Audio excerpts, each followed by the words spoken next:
Welcome to One Down Dog on Demand. Today, I'm going to offer you a crow tip and a tip for moving from crow into chaturanga, from jumping from crow into chaturanga. So let's work crow first. My main tip for moving into crow, one drill that I like to do is you'll want 2 blocks for this. You can place those blocks long ways next to each other across your mat. And from here, we'll stand on those blocks with the balls of our feet, separate the knees. Yeah, so our big toes come together to touch, and then we draw the knees away from one another. We'll place our hands on the floor and squeeze the knees around the armpits. So from here, with the feet lifted, we've got a little bit of elevation, so we don't have as far to lift off, yeah?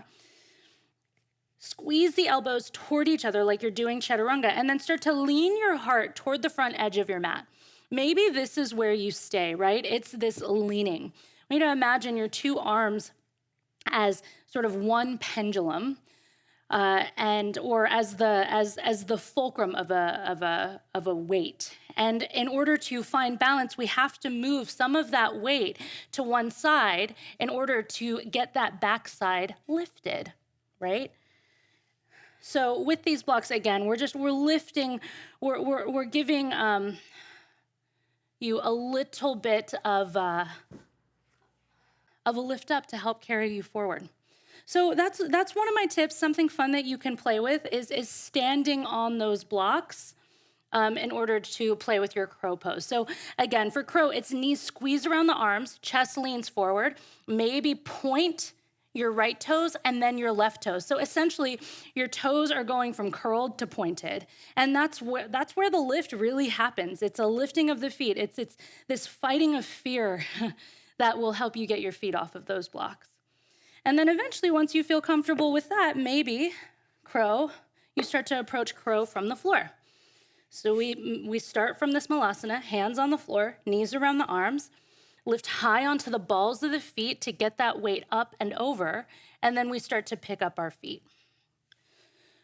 So that's my crow tip for you, is using those blocks. Now my crow to chaturanga tip for you is this. So we'll use the blocks again, but this time the blocks are for our hands to help lift us so that we have more space, so that we have more air time before landing our feet on the floor in chaturanga. So this is what it looks like. We'll have our hands on the blocks, knees around the arms, look forward, lean forward, maybe pick up 1 foot, maybe pick up 2. From here, send your heart forward as you jump your feet back. Send your heart forward as you jump your feet back. And a couple of things that, have helped me with that jump back, it really is, there are these thoughts that can creep up when you're jumping, when you're moving from crow into chaturanga. Like what? I think my number one fear was, what is going to happen to my feet? What is going to happen to my toes? But you do have that much more, like I said, you have that much more airtime when you're elevated on the blocks in crow. And you know what? Nothing ever happened to my toes. So they have lived to tell the tale.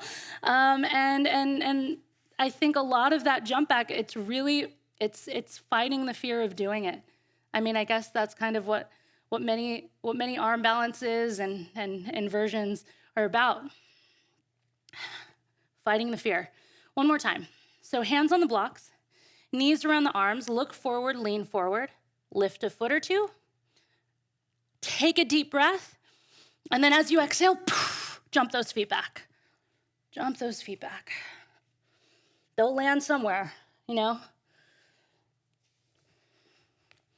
So that was my crow tip for you and my crow to chaturanga tip for you. I recommend taking a few moments after this to practice them on your own. Practice your crow, and once you've landed that crow, fight the fear and jump back to chaturanga.